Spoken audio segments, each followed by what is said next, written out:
Saúde.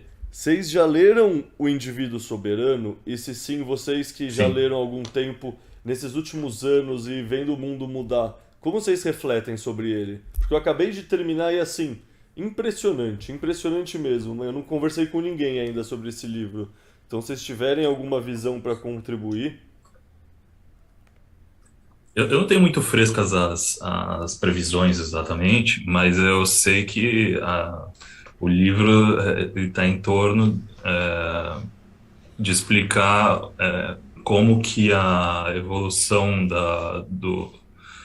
como que a evolução da civilização se dá no contexto em que a violência é o que guia para onde a soberania para onde está a soberania, né? Então, se o soberano é o detentor dos meios da violência, esse soberano, ele é soberano por causa disso.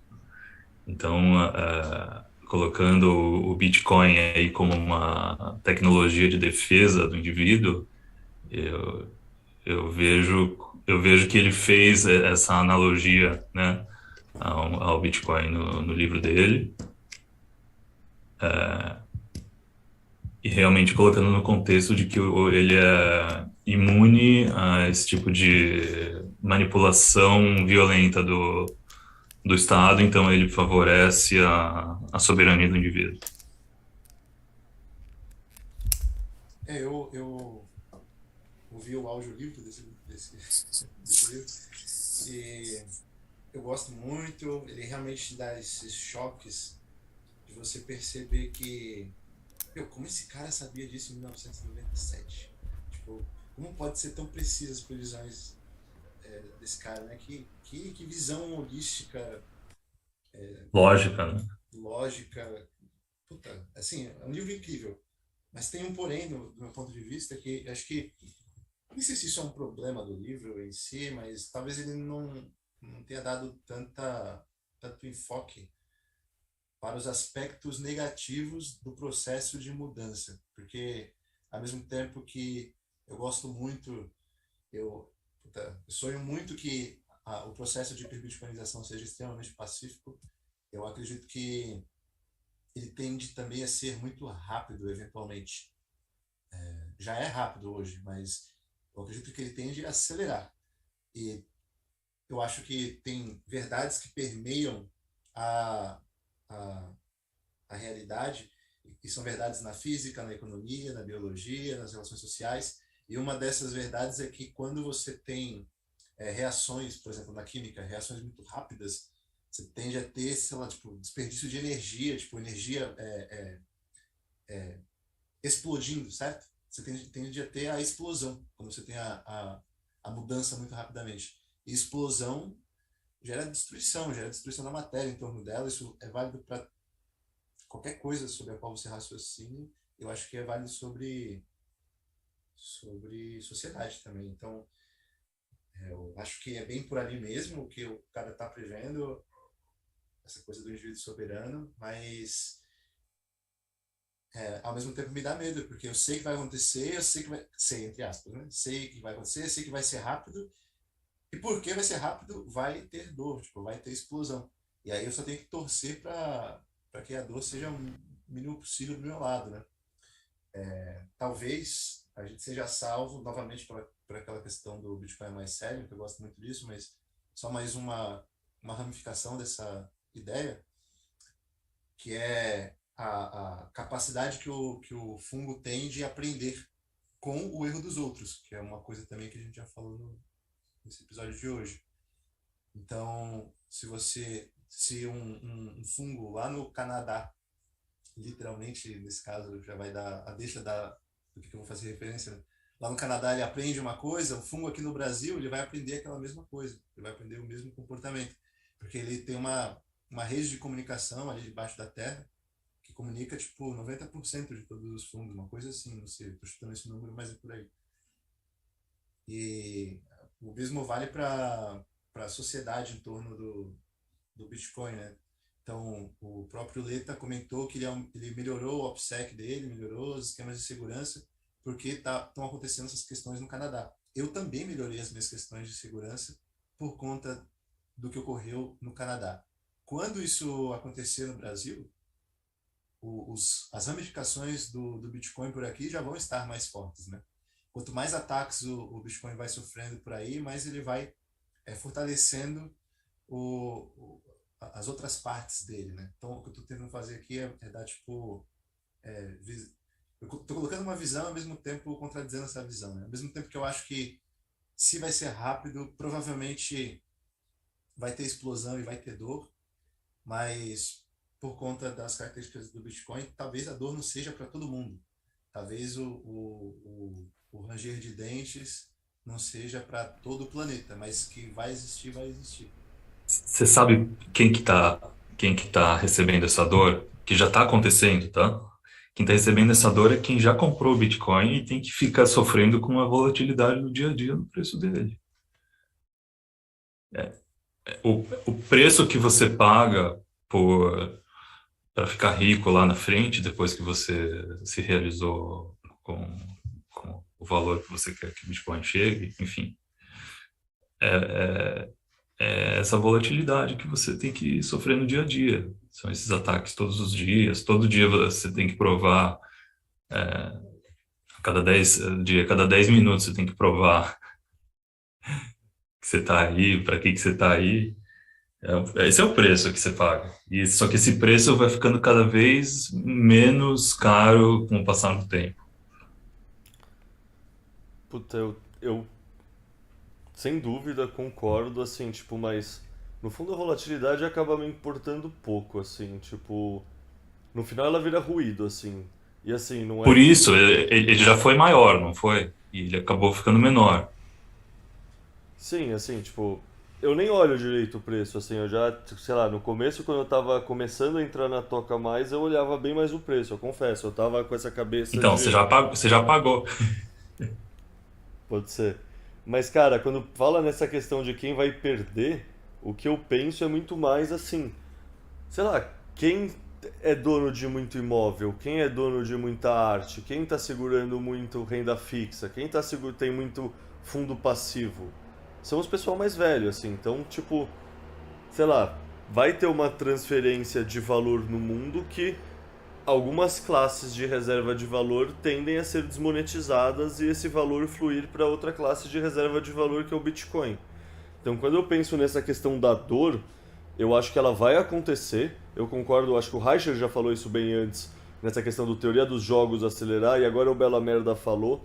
Eu concordo com isso, eu acho que, tipo, é um negócio que, conforme mais pessoas vão sabendo, o negócio vai ficando mais perto de supersaturar, assim, de precipitar. E aí a teoria dos jogos você não volta atrás nela, não é uma coisa tão cíclica, assim, é uma coisa que você passa de um ponto de inflexão, o bagulho não tem mais volta, assim. E eu visualizo isso acontecendo também. Então eu acho que, assim, o melhor cenário para todo mundo, pensando num ponto de vista de coesão social, seria ser mais devagar. Mas eu não, sei lá, eu não sei como eu consigo ver isso. Eu não consigo ver acontecendo muito devagar se. Só acontece devagar se os governos realmente, de alguma forma, conseguissem frear a adoção. E. Eles acham que a resposta para isso é a CBDC, mas a gente sabe que não é. Mas eles acham que é e talvez isso compre tempo para gente, entendeu? É, porque assim, o Mas meu. não existe alternativa. Tem como você A inventar uma alternativa CBDC, viável que compita com o Bitcoin? CBDC é o veneno final, na minha opinião, para o governo, porque o grande problema do dinheiro é a sua instabilidade, né? Acho que é natural dos materiais que são estáveis ele se destruir, né? Ele colapsa, né? Coisas estáveis colapsam. E a CBDC, ela é a essência da instabilidade. Quer dizer, é a estabilidade a nível individual. Você pode ter uma política monetária segmentada para as pessoas conforme o score social dela, né? Então, a CBDC diante do Bitcoin é como se é como se o governo tivesse cooperando com o Bitcoin, no certo sentido, porque o movimento para você combater o Bitcoin, você enquanto governo, é fortalecer a tua moeda e não tornando a tua moeda um negócio extremamente instável. Parece que quando você olha a perspectiva do mundo do ponto de vista do ethos do Bitcoin, parece que os governos estão agindo contra eles mesmos. É aquela questão que o pessoal tem falado muito sobre o Trudeau, que parece que o cara é o maior propagandista do Bitcoin que a gente poderia ter no momento, né? Cara, o que me fez mudar para cá foi chegar à conclusão, talvez, tá? Lógica de que isso ia acontecer no mundo inteiro e aqui seria o último lugar a acontecer. Então, seria o lugar que eu teria os maiores odds de sobreviver o maior tempo possível. Então, foi essa a premissa básica inicial. Também pela sobrevivência no dia a dia, tá? Que é uma questão, né? No Brasil não é fácil você sobreviver no dia a dia. E realmente, agora, isso me levou a questionar se, por exemplo, os Estados Unidos vai entrar na agenda em bloco junto com a Europa, junto com o Japão, ao mesmo tempo, enquanto os países bananeiros vão começar a ficar independentes e adotar outros meios de troca, e, enfim, que essa guerra mude para alguma configuração mais interessante, né? Eu acho que a esperança para os Estados Unidos, ela ela rima um pouco com a esperança para o Bitcoin. Aliás, essa frase ficou péssima. Porque o que eu queria concatenar é aquela ideia de que uma parte muito forte do Bitcoin é o bitcoinheiro, né? Esse animal que é o bitcoinheiro, ele é uma coisa diferente na sociedade, ele se comporta de uma maneira diferente. E o americano, isso que eu queria falar, o americano ele tem um comportamento diferente do europeu, diferente do canadense. Se o Biden fizer o mesmo que o Trudeau fez no Canadá, eu acho que as reações seriam muito mais enérgicas do povo americano. Assim eu espero, Sim. né? Mas alguns, não são todos. E a cultura desse esquerdismo que vai se alastrando, ela acaba destruindo muitos desses princípios que formaram, né, a ideia do que é a América. Então, não sei se as pessoas que entendem o que a liberdade representa, se essas pessoas estão se tornando mais numerosas ou menos numerosas, mas realmente eu concordo com você que se não fossem os bitcoinheiros, o Bitcoin não existia. O Bitcoin ele depende exclusivamente dos bitcoinheiros, que eles são os hodlers of last resort. É isso que importa, são esses que definem Porra, achei. o Você jogo. que talvez tenha uma visão melhor sobre os Estados Unidos, o que me parece é que é bem segmentado por estados, né? Tem estados que estão completamente destruídos do ponto de vista, não sei se é intelectual o termo, mas ou cultural. E tem estados que aparentemente estão se mantendo bem fortes, né? Como Texas da vida, tem outros estados também, que são inclusive estados que têm falado bastante em Bitcoin. Deixa Você acha eu. que. Opa, diga aí. Não, não, só queria complementar essa pergunta falando que tem até papo, sei lá, eu não lembro se foi o Ted Cruz que falou uma questão de secessão e, sei lá, muitos plebes americanos no Twitter falam de balcanização e você vê essa hipótese como real também por conta de todas essas divergências entre os estados que realmente cada vez ficam mais claras como, sei lá, os estados do sul, pelo menos desse sul político, são diferentes das elites costeiras, vamos falar assim? Exato. A divisão seria as elites costeiras contra todo o resto, né? Porque acaba que tem mais ou menos uma distribuição quase que 50-50% de população nas cidades e população no meio. E população no meio acaba ainda tendo mais contato com a cultura dos pais fundadores, né? Então eu acho que eles são mais conservadores. E as cidades têm uma miscigenação tamanha que a cultura acaba se perdendo, né? Então, é muito mais fácil a mensagem se propagar nas cidades, e se propagar de forma boa e de forma ruim também, né? E, enfim, hoje em dia com a internet as coisas mudam um pouco, esse jogo muda um pouco, mas antes da internet as pessoas se congregavam em cidade também para ter mais para conseguir aumentar o Dunbar number delas, né?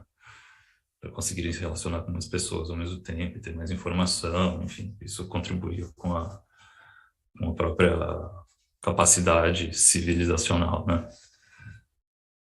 Você falou da internet, é muito interessante, e eu queria até ver a opinião de vocês também, que o bitcoinheiro e até libertários comentam muito sobre a questão de cidadelas, né?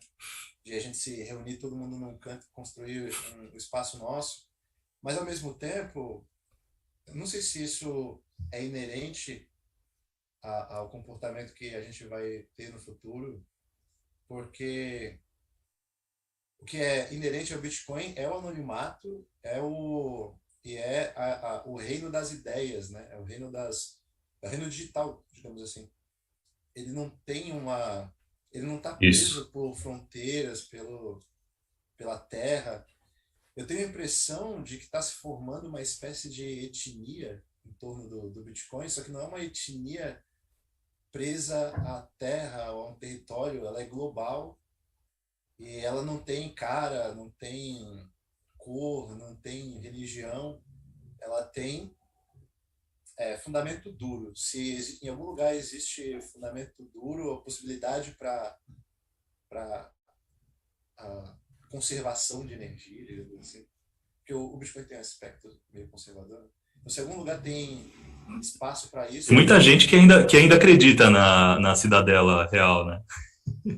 então, eu tenho a impressão de que a gente está caminhando para uma cidadela, sim, digital. O Discord é um belo exemplo disso, né? Sim, sim. A cidadela já existe, né?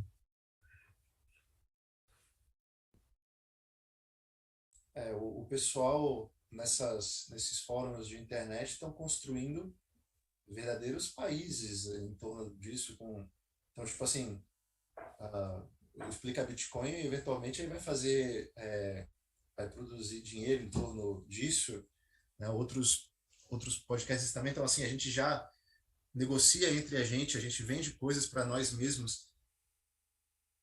Tá se construindo comércio e cultura, está surgindo filosofia do zero em torno de Bitcoin e dessas ideias de liberdade.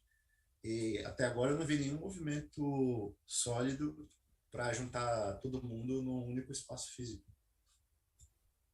Pelo contrário, está cada um. Enfim. E o que tem por aí é ainda muito modelo utópico, talvez tentativa de repetir ideias utópicas do passado, né? Nada, na minha opinião, é muito realista. Eu acho que essa configuração política, geopolítica, vai se dar muito mais. Essa parte eu acho que vai ser mais orgânica do que, o ataque especulativo em si.